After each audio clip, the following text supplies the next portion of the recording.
What am I missing? Okay, there we go. Now we're recording. All right, Whitney. So I love Whitney. I met Whitney a long time ago. She's been a member of the community for a long, long time. And she's had some iterations of her brand. But what I love about Whitney is the consistency of who she serves regardless, right? She's always served a female that is looking for love. She's a relationship coach. She's a communication coach. And I love that she brought communication into this now because communication is key. And I believe it's what causes marriages to fail. It's also what helps you attract you to another person. Open communication. So this would have been perfect on Valentine's Day, right, Whitney? And we could have brought our significant others and all sat here, in a group of talking about how important communication is. I will share with you that in the last 17 years that my husband and I have been together, I never thought I'd be married that long. Marriages for me never lasted that long before. You just have to find the right one, and you also have to be ready, and you have to work on yourself to get yourself ready to be in that relationship. But it's the open communication that keeps our relationship so strong. And I've never trusted anyone to have that open communication with him. What it's done now, because he fuels that support for me, I have great open communication with clients and with individuals and with people. And even though it seems like it might be a hard conversation for them, for you, it doesn't seem hard because you're the one holding the space for them because you feel more confident in having that communication. So polishing our communication skills for me is probably the number one thing everybody should be doing. And this room should be packed with 500 people. But obviously they think they know it all, right? Or they weren't able to make it today. But I love Whitney. Her story is so heart wrenching on what she's been through and how she took that hurt and that heartbreak and turned it into something marvelous, and how she's making an impact for other women. So Whitney, the time is yours. Thank you. Thank you so much, Colleen.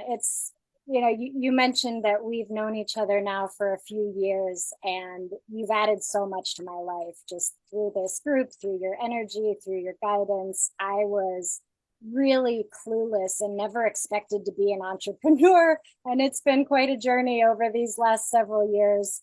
For those of you who don't know me, I'll just introduce myself and tell you a real quick version of my story. I studied psychology. I always planned on being a counseling therapist from the time I was in middle school. But when I was 23 years old and about to do grad school and all that, I just had this epiphany that people don't change unless they want to change. And I felt very frustrated by showing people the path and wanting them to succeed and walk it, and they just don't.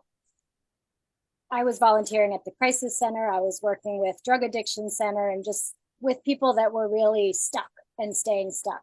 I also thought at 23, what life experience do I have to be teaching and guiding others? So I went in a different direction in my career and got into recruiting. I worked in talent acquisition for 13 years, gained a lot of life experience, got pregnant and had my son at 24 in a pretty toxic relationship, struggled to date, struggled throughout my 20s with just all the bad patterns. I was settling for guys that were not my equal. I was chasing after guys I felt were above me. I was taking crumbs. I was insecure. I had anxious attachment style. It was like nothing. It was all just misery. And I could not be alone. I jumped from one relationship to the next.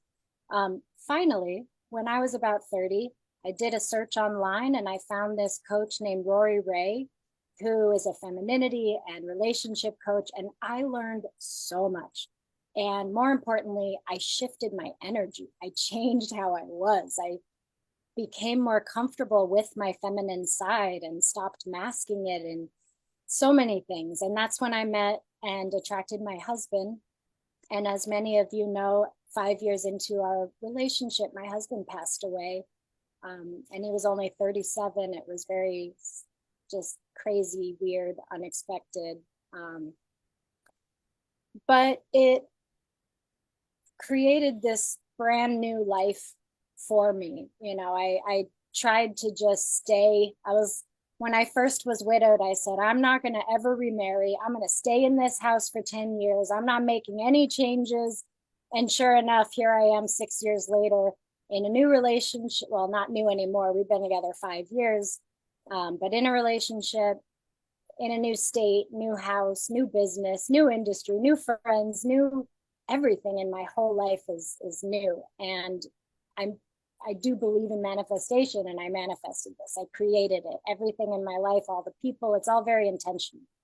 And it's been a hugely demanding growth period. I'm just someone that's always looking to grow and go deeper with things. So that leads us to where I am today. I left my corporate career, my six-figure HR management, whole thing, and became a matchmaker, which was this blend of psychology and recruiting. It was super fun. I have couples that are married now that I keep in touch with, but there were a lot of people that I could set them up, and that wasn't addressing the problem. There was more going on underneath. So that's when I did my coaching certification and started coaching my clients. And now I have my own business coaching women, single, divorced, and widowed women who are looking for love or need to work on themselves and get ready. A lot of my clients are not quite ready for the one. So sometimes there's the inner work and preparation work that needs to be done before they're even ready. And so what I do is a combination of the inner work and the practical skills. Having been single in my life many times and working as a matchmaker and helping so many people, I know the ins and outs of modern dating. I know what apps to use, which ones to avoid, how to meet people in person, how to communicate in the right kind of ways with guys, how to have the right masculine feminine polarity balance in your relationship, even though you are a strong, independent, awesome, powerful woman. So yeah, that's kind of a summary of me and what I do. What I want to do today with you is, one, show you what I do in my programs, because I also have a referral bonus. And I want you guys to keep this in mind. I want you to know I just sent Jackie Finneman $240 for referring me somebody that she said, oh, I should have referred her a year ago. But then she saw my email about my referral bonus and she remembered and she sent her over. So you guys can make some extra bucks. I know it can be awkward to tell a friend, hey, you suck at love, you need a coach. So you don't say that. Just say, I know this really amazing dating coach. You should go to one of her events. And I'll share with you my links and Eventbrite and all that. I do webinars. My latest one that I'm doing regularly is called How to Attract Mr. Right When Modern Dating Feels So Wrong. And I go into some of the practical tips for them. So we'll talk about what I do in my programs. We'll get into conscious communication, and then we'll have some time for Q&A. So I'm going to share my screen.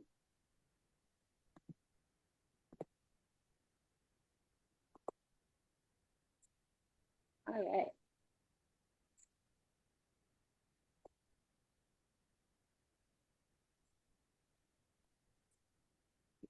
I need to see the screen. I can see it here.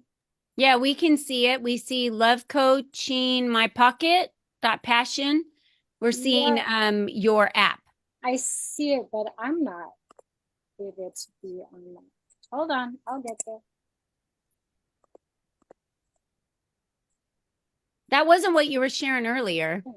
Maybe share your main screen, and then that way as you move around, it moves around with you and follows you around. Sometimes people will share just one screen, and then if you shift screens, we can't see it. Okay, there we go. Now this is what I want to share. So this is my app. So this is a website, obviously, but it's available in the App Store as well. It's a free download. And this is my main program that I do with women. So it's called Dating Done Right, goes through 3 months. And these are the primary pillars that I work with them on. So the first one is to know and love yourself. It always starts with your relationship with yourself. And most people, most of you are coaches, you know that people are not loving themselves as much as they should. And they usually don't even realize it's a problem. So I do pretty deep work helping them recognize their essence, their shadow, integrating the shadow, finding the parts of them that they may not love, and then learning to love them.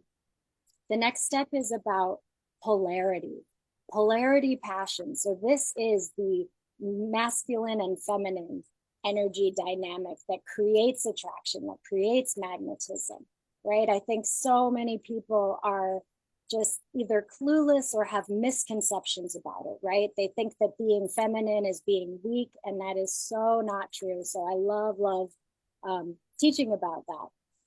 The next part is removing the blocks to love. So this is where we look at the past and the limiting beliefs and what people are carrying in. And only then can I really teach the skills. So we have to build a foundation and clean house before we can add on everything that it takes to have good communication and have good relationships and know how to navigate attraction and all of that. And then I do all of this with a sense of community as well. So I do individual coaching, I do this as a group. So I just wanted to give you guys an idea, because I think when you hear that I'm a love and relationship coach, you might think that I'm helping married couples, or, you know, there's all these different things that I could be doing, but my primary focus is single, divorced, and widowed women who are in need of fixing their love life. You know, so many of us have these bad habits. But I also wanted to show you this because I have something brand new and exciting that I am starting, which is a new group called the Mindful Embodied Women's Support and Empowerment Network, or the acronym is just MEWS, MEWS. What is the name of your app? Dating Done Right? No, that's my program, but the app is Love Coach in My Pocket. Love Coach in My Pocket. Okay, I wanted to share that on Facebook. Thanks. Yeah. And so this new community that and sorry, I thought it would show up here, but something about the login, but I'll pull it up over here. I have so many amazing women that I know in my network, all of you. And many of you don't need help in your relationship or don't need help with dating. But I want you in my circle. I want to be connected. I want to have the kind of deep conversations that I love to have. So I'm just now created this new group called Muse. We're going to meet twice a month, I'm sorry. And it's just going to be a very low monthly, you know, like $15-20. It's not a big investment because, like I said, I just want you all in my circle. We are going to be going deep. So here we go, the Muse Empowerment Circle. And I'll show you kind of some of the topics. It's not a networking group. It's not a business group. It's really going to be just friends and having deep conversations. So every time we meet, I'll give a little mini lesson, and then we'll go around in a circle and let everybody share if they want to share anything. And we're also going to incorporate a book club. The first book that we're doing is Powerful and Feminine by Rachel Jane Groover, which is an amazing book. If you haven't read it, I highly recommend it. All right, so that's enough for that. We're going to get into the conscious communication piece. So any questions so far, or anything that anyone wants me to address as we go through this? Any specific communication challenges that you're having? Or just ready to listen? All right. I have one. Yeah. Whitney, since you're asking questions before your talk. So one of the things that is happening is interrupting, like I'll be in the middle of a thought and my child or husband will interrupt. So I'm just feeling like that, not getting it out. Yeah. Thanks. Yeah, it's annoying, isn't it? It's annoying to be Yeah. I mean, interrupted. I used to be annoyed, but now I'm like, okay, whatever. But I do ask if I can finish my thought, you know? Yeah, and I think when we practice active listening, that's really what it takes to not interrupt someone, is that you're not just waiting for your own chance to speak and you're not just trying to get that out. And when it comes to our kids, we have to teach them. They're not born knowing this stuff. They're just going to blurt it out. So setting the example, you know, when you are communicating and you want to interrupt them and you don't, make a point to point it out to them, to say, you know, I had this thought and I wanted to say it, but I didn't want to interrupt you because that's rude. So I waited until you finished so that I could then tell you. I think that's a great way to give that kind of feedback to people, is like, oh, here's how I handle that, right? Here's what I'm doing. And if you have the urge to interrupt someone, it's often just, you know, bite your tongue, file it away, and wait until the person is done. Does that help with that question? Awesome. So I'm Yes. just Thank gonna, you. all Thank you. right. I'm gonna go through a few tips and then we'll get into a script that I love, especially working with your partner to communicate better. But a lot of this you'll see will extend into other types of relationships and other types of communication as well. So you've all probably heard about I statements, that we should be using I statements when we talk to somebody, because if you say you'll trigger their defensiveness. So for example, if I am getting interrupted and I say, you need to stop interrupting me, you keep interrupting, you are so rude, all that person's going to do is most likely defend themselves. What do you mean I'm interrupting? I have something I've listened to you. And then it's you against them and you're fighting. So you want to say I statements like, you know, I feel annoyed when I'm talking and I'm interrupted, right? That's very honest, it's direct. And if I say I feel annoyed when I'm interrupted, they can't really argue with that because I'm not blaming them. I'm not pointing the finger at them. I'm not saying you need to do this. So when we use I statements, we first have to be in touch with ourselves. If you need to tell someone how you feel, you need to know how you feel.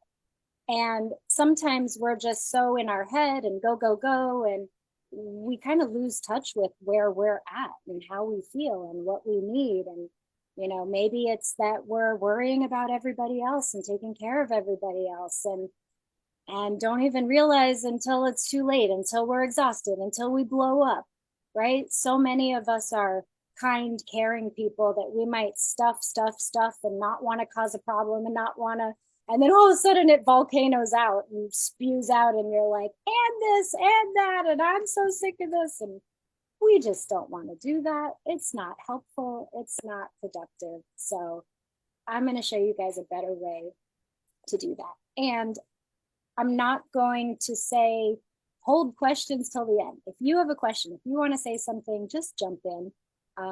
You can just unmute and speak up. If you have a question, a comment, you relate to something, would love for this to be, you know, conversational. So yes, that first step is being in touch with yourself.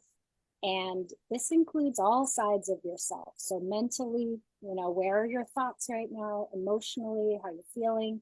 Physically, our stress is a physical response. If you're stressed, you want to notice in your body, oh, I'm shaking. Oh, my heart's racing. I have a lump in my throat, whatever it is, tune into that. And also on a spiritual level, right? So many of us are just not in touch. Well, this group, I know many of you are, but where are you at energetically? That's really what I mean. We just have to learn to speak our truth. We've got to stop brushing things under the rug, and we just have to say it directly in the right way. And I also want to say everybody has permission to say no anytime to anyone about anything without feeling guilty. No, no, thank you. Not really my thing. Thank you so much, but I can't do that. I'm busy. Whatever it is. So many people just, they want to say yes. And I think it's part of why our society has gotten so flaky. Don't you see that, where people will RSVP to something and not show up, or you'll make plans with a friend and they'll cancel last minute? Yep. I think a big part of it is that they're saying yes when they don't really want to say yes. So I encourage everybody, yeah, right, you all relate. If you don't want to do something, say no. It will make your yes so much more powerful. I have certain friends that, I know if we make a plan, I know they're going to be there. And that's what we want. That's the kind of person that I want to be.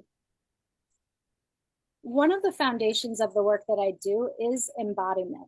And embodiment is really a big word for a very simple concept, which is being fully present to your whole self, your authentic self. And practicing embodiment will help you to be more in touch with what's going on inside of you and how you feel and what you need on a regular basis. It's training, just like meditation is training for focus and mental acuity. I mean, so many things on the mental level. Embodiment will train you to be more in touch with your body, which brings you closer to your intuition, your gut feelings. You will, oh my gosh, people try to make decisions in their head. And especially when it's an emotional decision about your relationships and dating and friends. And, I'm dating this guy and it's been 3 dates and I just don't know. I have this list of pros and list of cons and I'm trying to figure it all out in my head. And it's like, no, girl, let it go. Get out of your head, feel into your body. How do you feel around him? How do you feel about him? And we get so much more clarity when we are accustomed to being more embodied. I could talk about embodiment all day long as well. And I do webinars about that. So if you're interested in joining me, I know some of you are kind of in this space too. So that's fun. Back to communication. We always want to avoid using always and never. They're exaggerations and they piss people off, right?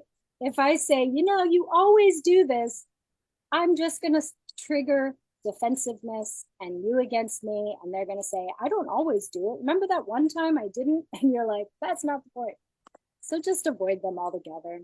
Avoid the you statements, right? It's going to trigger defensiveness.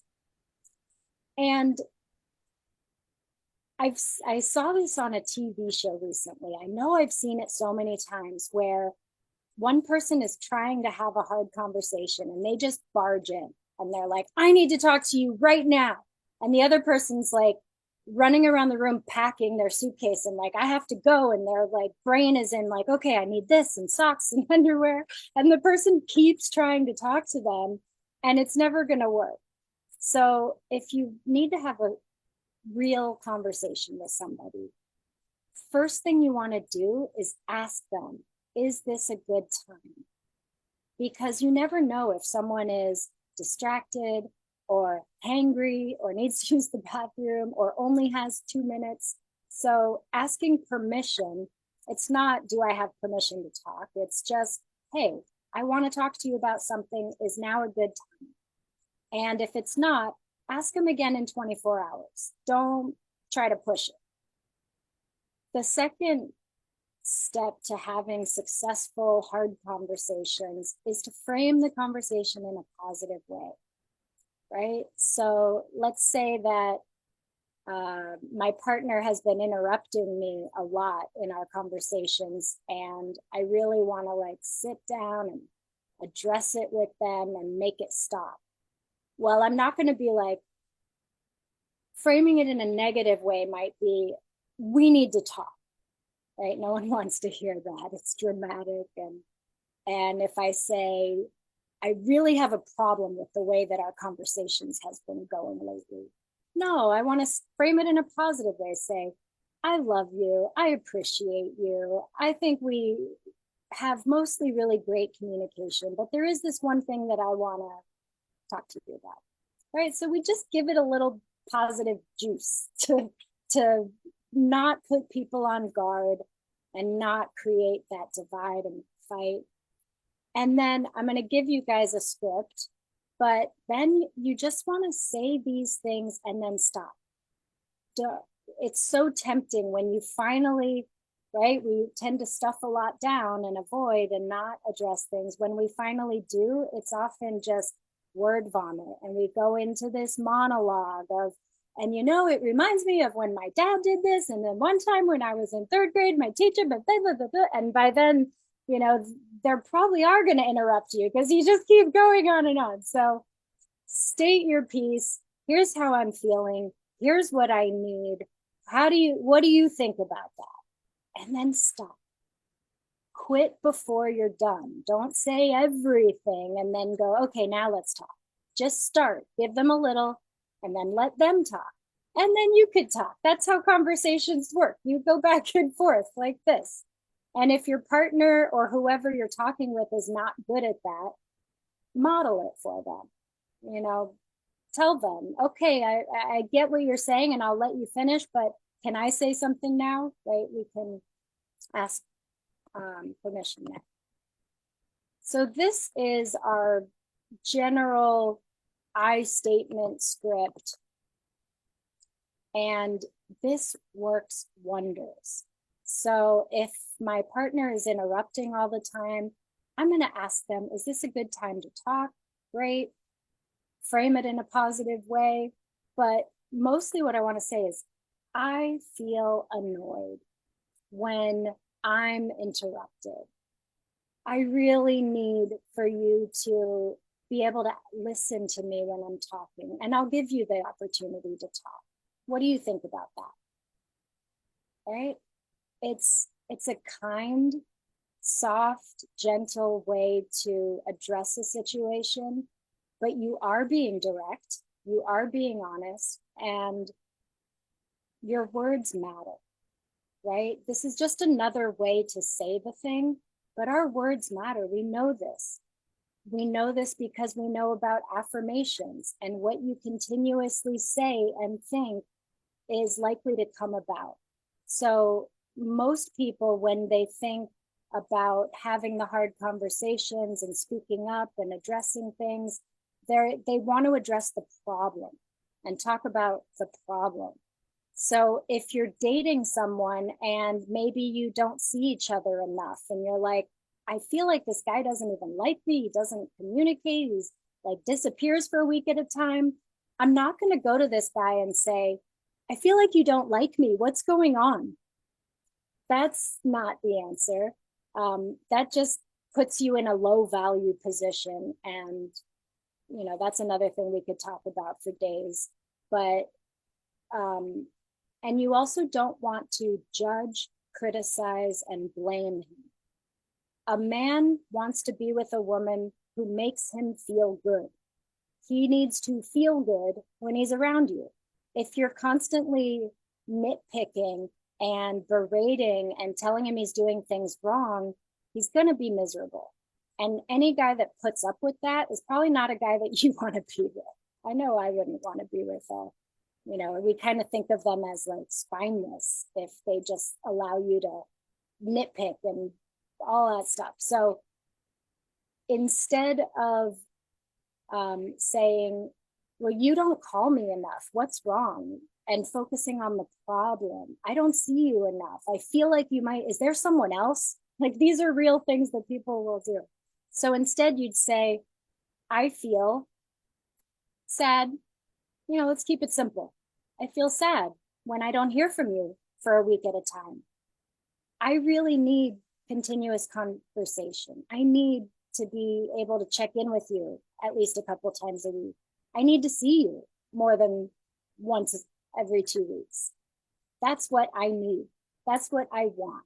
That's what would make me happy. I'm focusing on the affirmative. This is what I want, not I don't want this.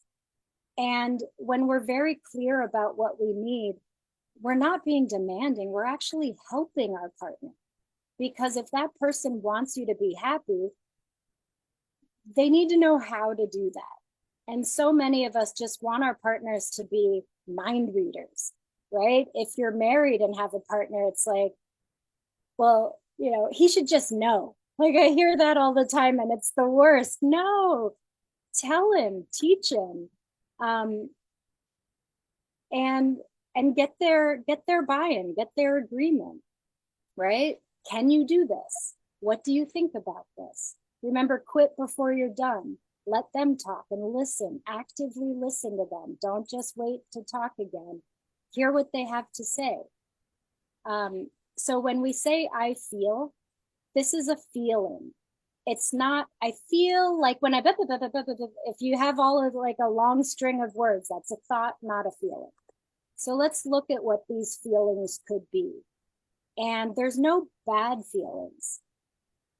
Feelings Can we go back to that slide real quick, Whitney? Yeah. And the reason why I wanted to go back to the slide was because this can be used with clients too, y'all. Because you can say, especially like Janice, right? With your clients, you can say, I feel frustrated when you don't give me your statements on time or whatever they need to do, right? What I need is your statements delivered by the first of every month. Right? So I think when you can use that too with clients and in everything, with kids, with, all relationships you have throughout your entire life, I even dropped it in the comments. It's a very great statement to memorize and write down because you're telling them how you feel when this happens, and then this is what I need. So it just kind of makes that conversation easier to have. I just wanted to mention that. Yes, I love that, Colleen. Thank you. And you don't have to say this word for word, right? It could be what I want. It could be, I would really love it if. It could be, it would make me so happy if, right? Because people generally, they want harmony. They want, things to be going well. And if someone cares about you, then they want you to feel good. So this is why it's so much more powerful to say to your partner, I feel sad when I don't hear from you, than it is like, why don't you ever call me? Because if they want you to feel good, it's going to really hit them in the heart when they say, when you say, I feel sad. They're going to go, oh, you feel sad? What's going on? Instead of, hey, stop blaming me, right? So the next couple of slides, we're going to look at the fill in the blank of I feel. And then we're also going to look at some needs. And also with the when, it doesn't always have to be the word when, it's just giving context about the situation. So when we say I feel, there can be dark emotions, there can be light emotions, and we can use this to constructively give feedback to change something that we don't like, and we can also use it to reinforce what we do like. So and there's a lot of emotions here. This is another thing that I almost think of myself as an emotional coach, because I help people so much to understand their emotions, to be able to speak to their emotions, to not be afraid and overwhelmed and taken down by their emotions, but learn how to regulate them. So we can just keep it simple. It's usually one of these very simple words. And I use this with my partner, who I've been with for 5 years. It's the best relationship I've ever been in, the healthiest. We still miss each other and are crazy about each other. And the honeymoon phase is over. We've seen the all the parts by now. There's no that whole mystery, but we still love each other so much because we always treat each other with total respect. And I think that's so key. And I think almost anyone can do that, right? And if your partner can't, you can at least, be the change that you want to see in the world. So just when I'm with my partner, I'll just say, I feel sad when you talk to me like that. I really don't like you to give me that tone. And I'm not saying, if I start with it makes me feel sad, it just is very softened so that it doesn't start a fight. Because the whole thing about a relationship is it's me and you against the world. It's us against the world. It's us together, right? Colleen, I'm sure you and your husband, I mean, you guys are a team in so many fronts with all your kids and all your grandkids and all your businesses. And it's like, it really starts to tear things down when you become like me against you. It's us against the problem. So maybe you're married for many years and you're drifting apart and you haven't had a date night in a while and you haven't had sex in a while, and it's like you get mad at each other. What if instead of that, you get mad at the situation together? And you come together and you say, I'm feeling bored and I really want us to be connected. Like, how can we solve this? How can we figure this out? And remember that the masculine brain loves to problem solve. They do it even when we don't want them to, right? Sometimes you have to tell them, I just need to vent and I don't need you to fix this. But it really can work in your favor when you bring a problem to them and say, I'm feeling disconnected and bored, and I really want to reconnect with you. How do we solve this? And get their brain thinking. And then you're thinking of solutions instead of, well, you didn't do that. Well, you didn't do that. Well, I was going to do that and I can't. No, it's like, let's solve the problem together. So yeah, so many emotions that we can choose from. And I always laugh that most people only know emotions on a scale of good to bad. How are you today? Great, terrible, not good, all right, been better, right? It's like only good to bad. And the reality is, like I said, there's no bad emotion.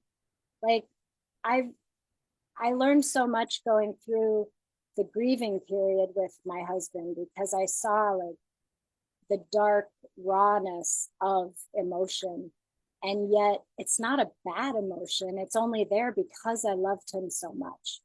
And so when we start to recognize that our emotions are just a way to process or a way to sense the world, right? It's like our sixth sense to have an emotion about something.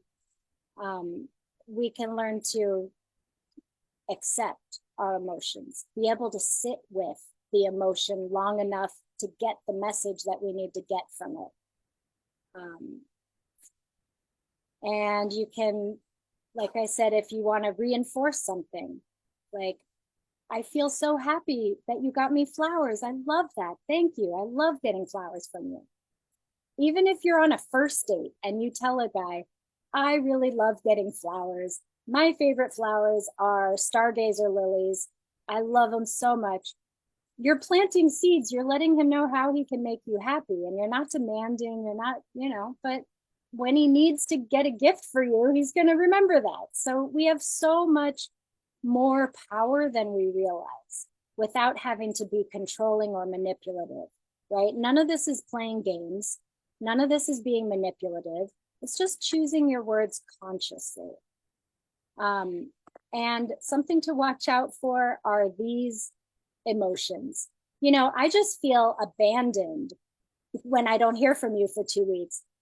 That's a poke at them. That's still a you're abandoning me. So if you find yourself saying any of these kind of words, I feel taken for granted, I feel intimidated, I feel criticized, look for the deeper emotion. Most likely you feel sad, you feel disappointment, right? You feel lonely. And so we want to stick to the real feeling there instead of, these kind of manipulative words. And then needs. we all have needs. We're human. I don't like the word needy. I get what it means. Usually it means somebody that's looking for external validation, right? Usually it's somebody that can't fill their own cup, that needs your attention and constant. So it's kind of like not, I don't think that that word really captures the meaning, because we all are needy. We all actually do have needs. And just look at this list of needs. Like, we need sustenance, we need safety, comfort, protection. We need care and affection and closeness and intimacy. We need understanding. We need community. We need order, simplicity, structure, honesty, authenticity, freedom, meaning. Like, and again, thinking about outside of your romantic relationship, there's a lot of this that, having this vocabulary to be able to talk to people about your needs is so key, so important, because you will get what you ask for if you're direct about it. And if you don't get what you want, then there's your answer, right? If you're working with a client and they cannot give you what you need, then maybe they don't need to be a client anymore. But you have to first be really direct about it. Any thoughts or questions just about this? I think this is something that not many people are really talking about. Are you surprised by this list? Hi, Whitney. No, not surprised. I have to figure out how to deal with the need question, because my goal has always been to be as emotionally independent as possible, so that I can't even begin to accuse anyone of not fulfilling my needs, because that's not actually their responsibility. I may have desires or wants or preferences, but I've found it much more freeing to be able to say that you, my partner, are a bonus. You are the icing on the cake. The cake is me loving myself. And that's probably the most important bit. And I know you're in zone with this. But one of my questions was, I know that you're focused on women as clients. I assume heterosexual women as clients. But I think somebody else wrote in the comments as well. Have you ever considered taking on men as clients? Because obviously all of this really applies to all humans. Or is that you just don't want to get like spread out too far, or what? I do have male clients. So when a referral comes to me and they have the right intentions, I do work with them one-on-one. But I don't advertise to men, because it just opens up some weird stuff, because this is a very intimate relationship. Right. People, I'm going into their shadow and all that. I know it's 4 o'clock. Yeah, we're already at the top of the hour. Oh, I'm sorry. Time went by. No, you're fine. Usually I have a couple minutes to wrap up. So I've actually, Whitney, that was wonderful. I'm sorry to cut you short. And no, that was the end.